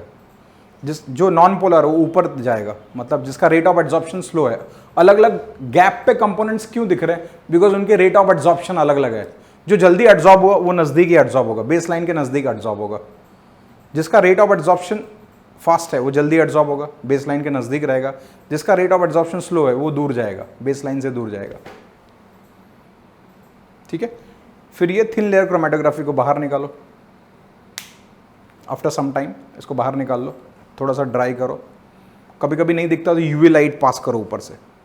यूवी लाइट पास किया तो अलग अलग कलर स्पॉट्स दिखेंगे अपने को। ये क्रोमेटोग्राम बाहर निकाला तुमने, यूवी लाइट में स्प्रे करने के बाद यहाँ पे अलग अलग कलर स्पॉट्स दिखेंगे।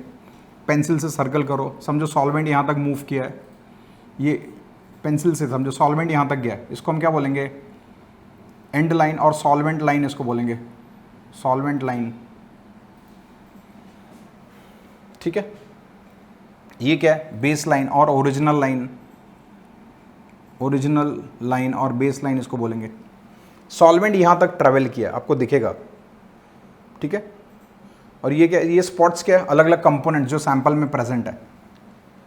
ये सैंपल को ऊपर कौन लेके जाता है, सॉल्वेंट लेके जाता है। फिर यूवी लाइट में डालोगे तो ये कलर्स दिखेंगे, पेंसिल से सर्कल बना लो। समटाइम क्या होता है, यूवी लाइट में भी नहीं दिखते तो क्या करते हैं, उसके ऊपर हम केमिकल रिएजेंट्स डालते हैं, जैसे आयोडीन डालो, निनहाइड्रिन डालो। अमीनो एसिड है तो उसके लिए निनहाइड्रिन डालते हैं, एरोमेटिक कंपाउंड तो उसके लिए आयोडीन स्प्रे करते हैं, है ना। निनहाइड्रिन और आयोडीन स्प्रे करो, फिर उसको थोड़ा ड्राई करो तो अलग अलग कलर स्पॉट्स डेवलप होंगे। उसको सर्कल कर लो पेंसिल से। मतलब यहाँ पे तीन कलर दिख रहे हैं, मतलब 3 कंपोनेंट्स प्रेजेंट है, ABC करके। क्लियर, समझ में आ रहा है आपको। अब क्या करेंगे, हम RF वैल्यू निकालेंगे। What is RF? RF का फुल फॉर्म है रिटार्डेशन फैक्टर, और कभी कभी इसको रिटेंशन फैक्टर भी बोलते हैं। Retention factor, as per our books उसको नाम दिया रिटार्डेशन फैक्टर। रिटार्ड करना मतलब रोकना, रिटेन करना, रोक देना। ये RF वैल्यू कैसी आती है, देखो how we calculate RF values. Distance travelled by component from original line upon distance travelled by solvent from original line। देखो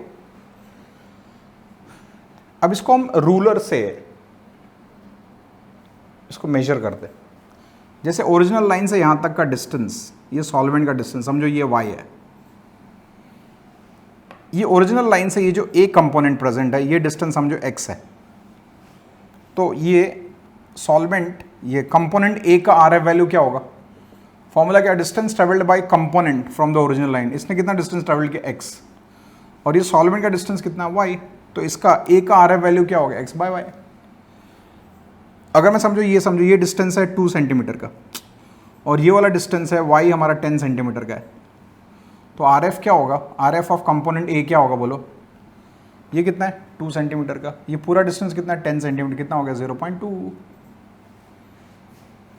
ठीक है, ये समझो B कंपोनेंट यहाँ का, यहाँ से यहाँ का डिस्टेंस ये वाला, ये समझो 4 सेंटीमीटर क्या है, तो RF of B is equals to क्या हुआ 4 अपॉन टोटल डिस्टेंस 10, कितना हो गया 0.4। ये B कंपोनेंट समझो यहाँ से यहाँ तक का डिस्टेंस कितना 4। RF से क्या पता चलता है, lower the value of RF faster the rate of absorption. इसका RF कितना आ रहा है 0.2, इसका RF कितना आ रहा है 0.4। B कंपोनेंट का RF वैल्यू कितना है 0.4, A कंपोनेंट का RF वैल्यू कितना है 0.2। ये बेस लाइन के जितना नजदीक होगा उतना फास्ट रेट ऑफ एब्जॉर्प्शन, जल्दी एब्जॉर्ब होता है, जल्दी कलेक्ट होता है, मतलब ये पोलर होगा। लोअर RF मोर पोलरिटी, क्यों, सिलिका पोलर है, ये कंपोनेंट भी पोलर है, लाइक अट्रैक्ट्स लाइक। जितना दूर रहेगा RF, जितना बड़ा होगा उतना वो नॉन पोलर होगा with respect to silica. Silica is polar. समझ में आ गया। RF से 2 चीजें पता चलती, lower RF higher the rate of absorption, lower RF more polarity of solute. Higher RF less polar, higher RF lower the rate of absorption. समझ में आ गया? Did you understand? ये आरएफ का सिग्निफिकेंस है। Rate of absorption is inversely proportional to RF value and polarity is also inversely proportional to RF value. Lower RF more polarity of solute, ये इसके सिग्निफिकेंस है। आरएफ हम ऐसे निकालते हैं। Did you understand? ये थिन लेयर क्रोमेटोग्राफी। अब thin layer chromatography को डिटेल में समझने के लिए मैंने आपके लिए एक वीडियो बनाया, वो आप इसमें देखोगे तो आपको थिन लेयर क्रोमेटोग्राफी और डिटेल में समझेगा जो भी मैंने यहाँ पे बताया। नाउ थिन लेयर क्रोमेटोग्राफी देखते हैं। थिन लेयर क्रोमेटोग्राफी में एक ग्लास की प्लेट होती है जो वाइट कलर का आपको दिख रहा है, उसके ऊपर there is a coating of silica और एल्यूमिना, सिलिका जेल और एल्यूमिना, वो स्टेशनरी फेस। एक ग्लास की प्लेट होती है, ये वाइट कलर का सिलिका और एल्यूमिना की कोटिंग कर देते हैं, ठीक है। फिर with the help of a pencil from the bottom से 1 या 1.5 सेंटीमीटर का गैप पे एक लाइन ड्रॉ करते हैं पेंसिल से, इसको बोलते हैं बेस लाइन और स्टार्टिंग पॉइंट। और पेंसिल से ऐसे एक स्पॉट और नंबर ऑफ स्पॉट्स बना दो थिन लेयर क्रोमेटोग्राम के ऊपर। फिर जो सैंपल जिसके कंपोनेंट्स आपको आइडेंटिफाई करना है उसके ऊपर स्प्रे करो आप अलग अलग स्पॉट्स पे, चाहे एक स्पॉट बनाओ चाहे नंबर ऑफ स्पॉट्स पे। नंबर ऑफ स्पॉट्स इसलिए बनाया क्योंकि बहुत सारे सैंपल में हमको आइडेंटिफाई करना है कि अलग अलग मिक्सचर प्रेजेंट है, अलग अलग कंपोनेंट्स प्रेजेंट है। यहाँ पे मैंने 4 सैंपल लिया तो 4 स्पॉट ड्रॉ किया है। अब क्या करेंगे, ये थिन लेयर क्रोमेटोग्राम जो है एक बॉक्स लिया, उसके अंदर पहले से हम सॉल्वेंट डाल के रखते हैं। सॉल्वेंट को इल्यूवेंट भी बोलते हैं। Solvent containing some organic solvent रहेगा और ये बॉक्स के अंदर डाल दिया, नीचे सॉल्वेंट रहता है। और ये स्टेशनरी फेस और जिसको हम एड्सॉर्बेंट भी बोलते हैं, ये हमारा सिलिका है। Silica is polar. अब जो नीचे हमने कंपोनेंट्स लिया था ऑर्गेनिक सॉल्वेंट, उसके अंदर नंबर ऑफ कंपोनेंट्स प्रेजेंट हो सकते हैं। वो धीरे धीरे कैपिलरी रिएक्शन से ऊपर की तरफ मूव करते हैं। वो सॉल्वेंट वो कंपोनेंट्स को ऊपर लेके जाता है। देखो ये 3 अलग अलग सॉल्वेंट कंपाउंड दिख रहे हैं आपको। जिसका रेट ऑफ एड्सॉर्प्शन ज़्यादा होगा वो नीचे ही एड्सॉर्ब होगा, जिसका रेट ऑफ एड्सॉर्प्शन कम होगा वो ऊपर जाएगा। देखो सिलिका पोलर है, जो सॉल्वेंट लिया वो नॉन पोलर होना चाहिए, अपोजिट होना चाहिए। Yes, silica gel is polar और जो सॉल्वेंट लिया नीचे हम लोगों ने कंटेनिंग सैंपल, तो solvent should be non polar. देखो अलग अलग कंपोनेंट्स ऐसे स्प्रेड हो रहे हैं, एक नीचे एड्सॉर्ब हो रहा है, मतलब इसका एड्सॉर्प्शन ज़्यादा है। जिसका रेट ऑफ एड्सॉर्प्शन कम होगा वो ऊपर जाएगा। यस, ये सॉल्वेंट मूव कर रहा है अपने साथ में, उसके अंदर जो डिजॉल्व कंपोनेंट्स होते हैं उनको भी लेके जाता है और जो सिलिका जेल पे एड्सॉर्ब हो जाता है। कभी कभी ये बराबर दिखते नहीं हमको, तो हम क्या करते हैं, हाँ सॉल्वेंट कहाँ तक मूव किया, देखो ये पेंसिल से हमने लाइन ड्रॉ किया, उसको बोलते हैं एंड लाइन। और ड्रायर से हम इसको ड्राई करते हैं। 2 लाइन दिख रही है, एक नीचे वाली लाइन वो बेस लाइन है, ऊपर वाली लाइन वो क्या है, एंड लाइन उसको बोलते हैं। अब इसको ड्राई करेंगे, यूवी लाइट इसके ऊपर पास करेंगे। यूवी लाइट ड्रायर का काम नहीं करती, यूवी लाइट पास करते हैं so that samples clearly visible, अंदर कौन कौन से कंपोनेंट्स प्रेजेंट है, अलग अलग कलर स्पॉट्स आ जाएंगे। देखो अभी थोड़ी देर में आपको दिखेगा। यस, देखो वहाँ पे अलग अलग कलर स्पॉट्स आ रहे हैं, मतलब जो सैंपल लिया था उसके अंदर बहुत सारे कंपाउंड्स प्रेजेंट है, तो अलग अलग कलर के स्पॉट्स आपको दिख रहे हैं। पेंसिल से सर्कल कर लो, ये यूवी लाइट डालने के बाद देखो अलग अलग स्पॉट्स दिख रहे हैं आपको प्रॉपरली। और दूसरा मेथड भी होता है, कभी कभी यूवी लाइट नहीं डालते, उसके ऊपर सूटेबल केमिकल रिएजेंट स्प्रे करते हैं। जैसे हमको दिखेगा यहाँ पे आयोडीन है फॉर एरोमेटिक कंपाउंड्स, निनहाइड्रीन है प्रोटीन्स के लिए, potassium permanganate for compounds which are oxidisable, vanillin. तो कोई भी एक ऑर्गेनिक कंपाउंड इसके ऊपर स्प्रे करते हैं। देखो यहाँ पे स्प्रे किया तो अलग अलग कलर स्पॉट्स डेवलप होंगे। यस, मतलब जो सैंपल हमने लिया था उसके अंदर नंबर ऑफ कंपोनेंट्स प्रेजेंट है। अब हम रिटार्डेशन फैक्टर फाइंड आउट करते हैं। रिटार्डेशन फैक्टर से रेट ऑफ एब्जॉर्प्शन पता चलता है। रिटार्डेशन फैक्टर आप कैसे फाइंड आउट करोगे, distance travelled by component upon distance travelled by solvent. अलग अलग कंपोनेंट्स देखो, फ्रॉम बेस लाइन से डिस्टेंस मेजर करो। जैसे फर्स्ट वाला ये 17 सेंटीमीटर क्या है, लास्ट कंपोनेंट का डिस्टेंस, और from base line to end line का डिस्टेंस। ये अलग अलग कंपोनेंट का हम लोग ने रिटार्डेशन फैक्टर फाइंड आउट किया। Lower the retardation factor higher the rate of adsorption, lower the retardation factor higher the polarity of compound. Now see the next, chromatography, that is paper chromatography. Paper chromatography, अब ये बहुत important है, NEET 2020 में there was a question based on paper chromatography. Paper chromatography is a type of partition chromatography. मैंने अभी बताया आपको दो टाइप के क्रोमेटोग्राफी होते हैं. एक होता है एड्जॉर्प्शन, उसके दो टाइप है, उसके दो एग्जाम्पल है, कॉलम एंड थिन लेयर. और पेपर क्रोमेटोग्राफी एड्जॉर्प्शन नहीं है, इसको बोलते हैं पार्टीशन क्रोमेटोग्राफी. इसमें स्टेशनरी फेज भी लिक्विड है, यही तो क्वेश्चन था नीट 2020 का. इसमें स्टेशनरी फेज लिक्विड है और मोबाइल फेज भी लिक्विड है. मूविंग फेज मतलब सॉल्वेंट, इल्वेंट, ये भी लिक्विड है, याद रखो, ये थोड़ा स्पेशल है. बाकी सारे क्रोमेटोग्राफी में स्टेशनरी फेज सॉलिड्स हैं और मोबाइल फेज लिक्विड है. बट पेपर क्रोमेटोग्राफी में स्टेशनरी फेज भी लिक्विड है और मोबाइल फेज भी लिक्विड. देखो जरा समझो, एक स्पेशल टाइप का पेपर होता है क्रोमेटोग्राफिक पेपर, है ना, उसके अंदर सूटेबल सॉल्वेंट. मोस्टली क्या करता है, स्पेशल टाइप के पेपर होते हैं ये नॉर्मल पेपर नहीं है, वाइट कलर का पेपर होता है स्पेशल पेपर. उसके अंदर पहले से ही वाटर, डिस्टिल वाटर और वाटर एब्जॉर्ब करके रखता है, वो सोकअप करके रखता है. तो यहाँ पे स्टेशनरी फेज हुआ water supported by a solid paper, solid stationary phase. But तो फिर भी स्टेशनरी फेज यहाँ पे हम क्या लेंगे, लिक्विड. ये पेपर है, इसने डिस्टिल वाटर को एब्जॉर्ब किया हुआ है, तो हमारा स्टेशनरी फेज हो गया liquid supported by a solid paper. But कभी भी बोला पेपर क्रोमेटोग्राफी में व्हाट इज स्टेशनरी फेज, तो आंसर क्या होगा, liquid.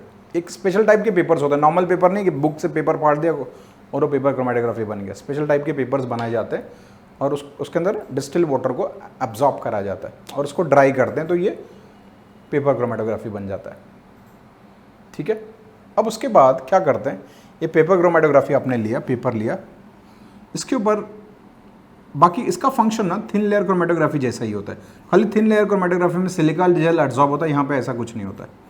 With the help of pencil एक और रूलर यूज़ करके एक लाइन ड्रॉ कर लो, बेस से 2 सेंटीमीटर और 4 सेंटीमीटर के गैप पे एक लाइन ड्रॉ कर दो. फिर ये लाइन पे पेंसिल से एक स्पॉट बना दो, जिसको हम क्या बोलने वाले हैं, सैंपल स्पॉट. सैंपल स्पॉट बोलते हैं इसको. ये बेस लाइन है और सैंपल लाइन जिसको बोलो आप, ओरिजिनल लाइन भी बोलते हैं, बेस लाइन. ठीक है. कभी कभी ये यहाँ से यहाँ तक पूरी लाइन खींच के रखते हैं. ओके. अब क्या किया, एक बड़ा सा जार लेते हैं जिसको हम क्रोमेटोग्राफिक चैम्बर भी बोलते हैं. एक बड़ा सा जार लिया, इसके अंदर क्या लेते हैं, सॉल्वेंट. समझो यहाँ पे तुमने डिस्टिल वाटर लिया और थोड़ा सा आइसोप्रोपाइल अल्कोहल डाल दिया, इथेनॉल डाल सकते हैं, आइसोप्रोपाइल अल्कोहल, और यू कैन टेक इथेनॉल, हाँ, और you can take CCl4 carbon tetra, कोई तो ऑर्गेनिक सॉल्वेंट ले लो. फिर क्या करते हैं, ये हमने चैम्बर बना के रखा, क्रोमेटोग्राफिक चैम्बर. फिर ये सैंपल के ऊपर, जैसे समझो रेड एंड ब्लैक इंक का मिक्सचर है, ब्लू इंक ले लो, ब्लैक इंक ले लो, का मिक्सचर है, रेड एंड ब्लू इंक ले लो. चलो, उसके कंपोनेंट्स अपने को पता करना है. मिक्स हो गया ये, तो क्या करो, with the help of capillary tube इसके ऊपर स्प्रे करो, ये सैंपल स्पॉट पे स्प्रे करो 1-2 बार. फिर क्या करो, ये क्रोमेटोग्राम को ये जार में ले लो,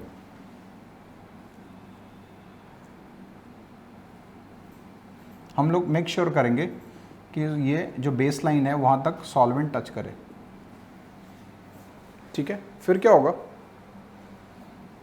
ये जो सॉल्वेंट है इट विल मूव अप, यहाँ से ऑफकोर्स इसको हैंग करके रखते हैं, अरेंजमेंट रहेगा. ये solvent will move up by means of capillary action. ये ऊपर जाएगा, जब ऊपर जाता है तो उसको बोलते हैं कैपिलरी एक्शन, जब नीचे आता है उसको बोलते हैं ग्रेविटी एक्शन. ठीक है. तो ये ऊपर जाएगा, तो ये जो सॉल्वेंट ऊपर मूव किया, समझो यहाँ तक उसने डिस्टेंस ट्रेवल्ड किया, ये सॉल्वेंट यहाँ तक गया, तो सॉल्वेंट अपने साथ में ये जो सैंपल है इसके अंदर जो कंपोनेंट है वो भी लेके जाएगा ना. समझो 2 स्पॉट्स बने, 3 स्पॉट्स बने, समझ में आ रहा? ये पार्ट किसके जैसा, थिन लेयर क्रोमेटोग्राफी जैसा ही है। ओके, उसको फिर वहां से निकालो। ये तुम्हारा क्रोमेटोग्राफी पेपर है, वो जार में से निकालो। यहाँ पे समझो अलग अलग स्पॉट्स दिखेंगे, 2 स्पॉट्स दिखा, जैसे रेड इंक है, यहाँ पे समझो ब्लू और ये रेड अलग अलग कलर स्पॉट्स दिखेंगे। ठीक है, ये तो बेस लाइन है। Solvent, this one is called solvent line और फ्रंट लाइन, और ये क्या है, बेस लाइन और ओरिजिनल लाइन।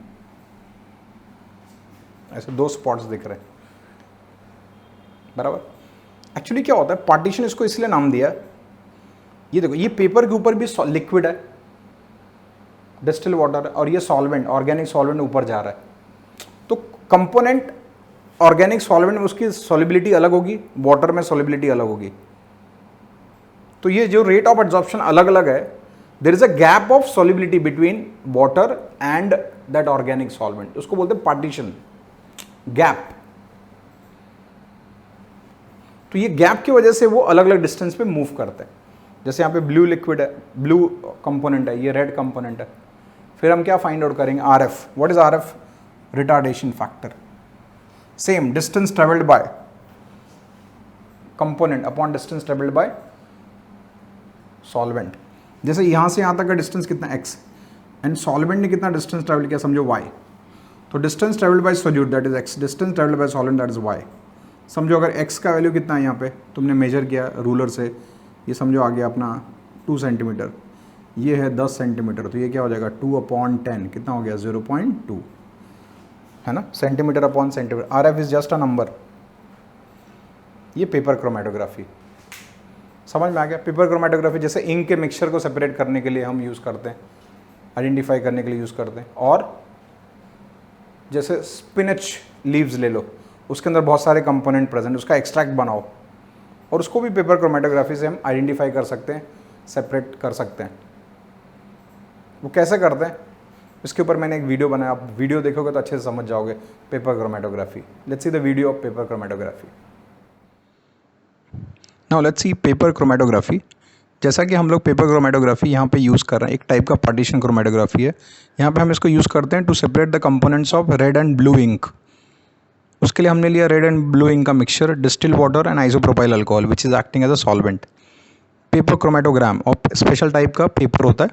देखो पेपर क्रोमेटोग्राफी लिया मैंने, फ्रॉम बॉटम से 4 सेंटीमीटर के गैप पे, और चाहिए तो 2 सेंटीमीटर गैप पे एक लाइन ड्रॉ करो पेंसिल से, जिसको हम बोलने वाले हैं बेस लाइन और original line. It is similar to thin layer chromatography.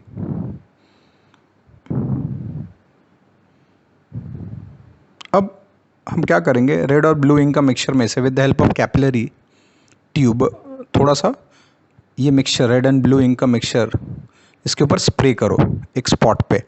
Yes, original line पे हमने रेड एंड ब्लू इंक का मिक्सचर स्प्रे किया with the help of capillary tube.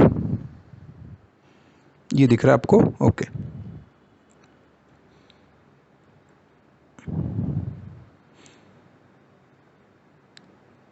अब मेजरिंग सिलेंडर में थोड़ा सा डिस्टिल वाटर डाला हम लोग ने।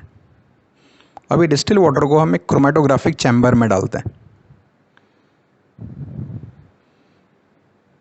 फिर ये डिस्टिल वाटर में हम सॉल्वेंट लेते हैं। हमारा सॉल्वेंट है आइसोप्रोपाइल अल्कोहल, सॉल्वेंट को इल्यूएंट भी बोलते हैं।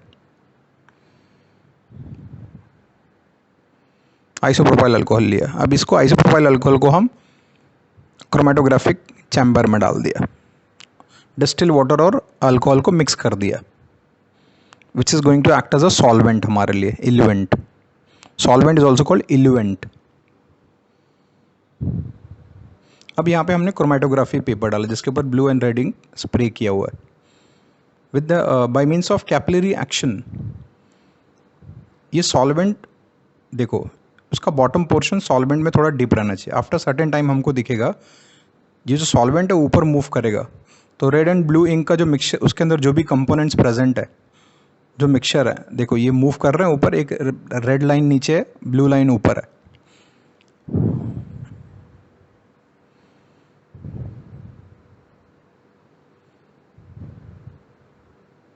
यहाँ पे हम लोग ने एक लाइन ड्रॉ किया, उसको हम क्या बोलते हैं, एंड लाइन, और अप टू दिस लाइन तक solvent has travelled the distance, और ये दो स्पॉट्स दिख रहे हैं, ये कंपोनेंट्स है। डिस्टेंस मेजर करेंगे और हम आर एफ फैक्टर निकालेंगे। आर एफ मतलब रिटार्डेशन फैक्टर और retention factor. R F is equals to distance travelled by solute from the original line upon distance travelled by solvent from original line.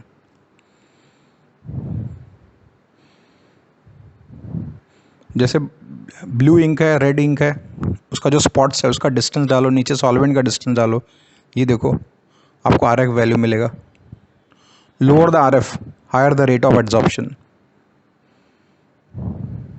Similarly paper chromatography से हम spinach leaves के अंदर कौन कौन से components present है वो भी हम आइडेंटिफाई कर सकते हैं with the help of paper chromatography.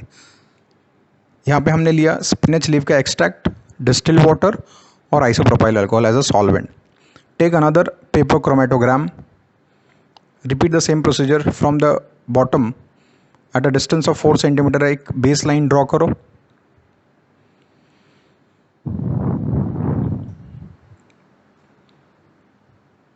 आप 2 सेंटीमीटर भी ले सकते हो, बट यहाँ पे हमने 4 सेंटीमीटर लिया। With the help of capillary tube spinach leaves का जो एक्सट्रैक्ट है वो हम पेपर क्रोमेटोग्राफी के ऊपर और पेपर क्रोमेटोग्राम के ऊपर स्प्रे करेंगे, बेस लाइन के ऊपर।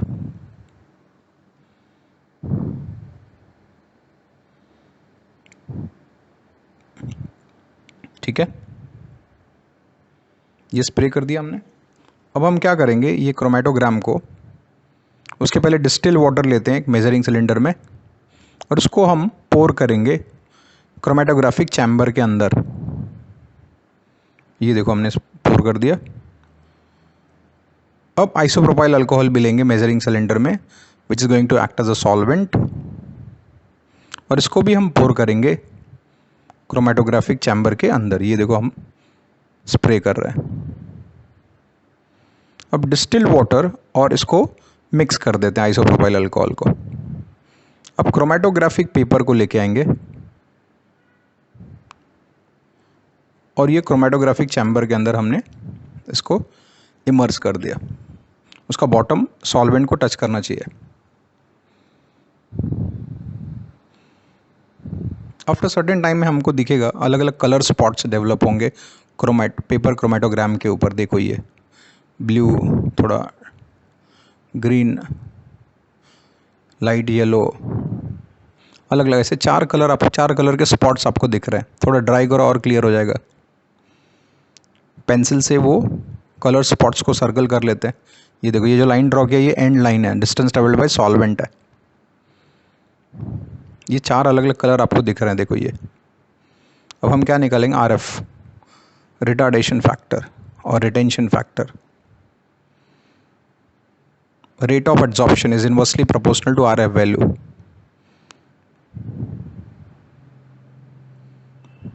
RF distance traveled by solute from the original line upon distance traveled by solvent from the original line.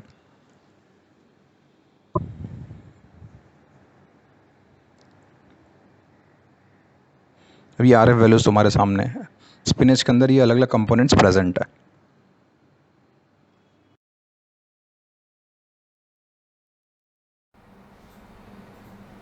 तो ये यहाँ पे हम बीपीटी चैप्टर को एंड करते हैं स्टूडेंट्स। ये बीपीटी पार्ट 2 होगा हमारा एज पर एनसीईआरटी। पहले हमने बीपीटी पार्ट 1 करा है और ये जो प्यूरिफिकेशन वाला पार्ट होता है ये बीपीटी पार्ट 2 होता है एज पर एनसीईआरटी। तो यहाँ पे we complete BPT chapter, basic principle and techniques. Okay, thank you.